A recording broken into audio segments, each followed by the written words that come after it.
சோழ அரசின் எழுச்சி பலருக்கு பிடிக்கவில்லை.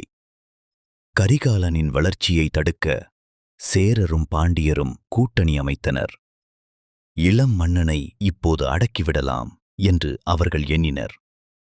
ஆனால் அவர்கள் அறியவில்லை, அவன் சாதாரண மன்னன் அல்ல என்பதை.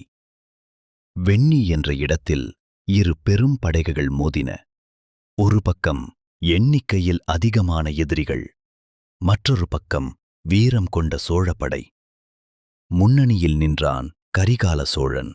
வாளை உயர்த்தி அவன் வீரர்களை பார்த்து சொன்னான், இன்று நாம் போரிடுவது நம் அரியணைக்காக அல்ல, நம் அடையாளத்துக்காக. போர் தொடங்கியது. குதிரைகள் கத்தின, வாள்கள் மின்னின, பூமி நடுங்கியது. கரிகாலன் நேராக எதிரி தளபதியை எதிர்கொண்டான். ஒரே தாக்குதல். எதிரி படை சிதறியது. சேர பாண்டிய கூட்டணி தோல்வியடைந்தது.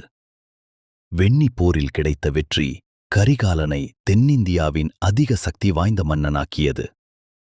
அந்த நாளிலிருந்து எல்லா அரசர்களும் உணர்ந்தனர், சோழ சிங்கம் விழித்துவிட்டது.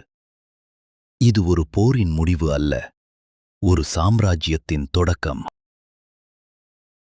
இந்த வீடியோ உங்களுக்கு பிடிச்சிருந்தா லைக் பண்ணுங்கள், ஷேர் பண்ணுங்கள், சப்ஸ்கிரைப் பண்ணுங்கள். அதோடு கீழே இருக்க பெல் பட்டனை கிளிக் பண்ணுங்கள். நன்றி.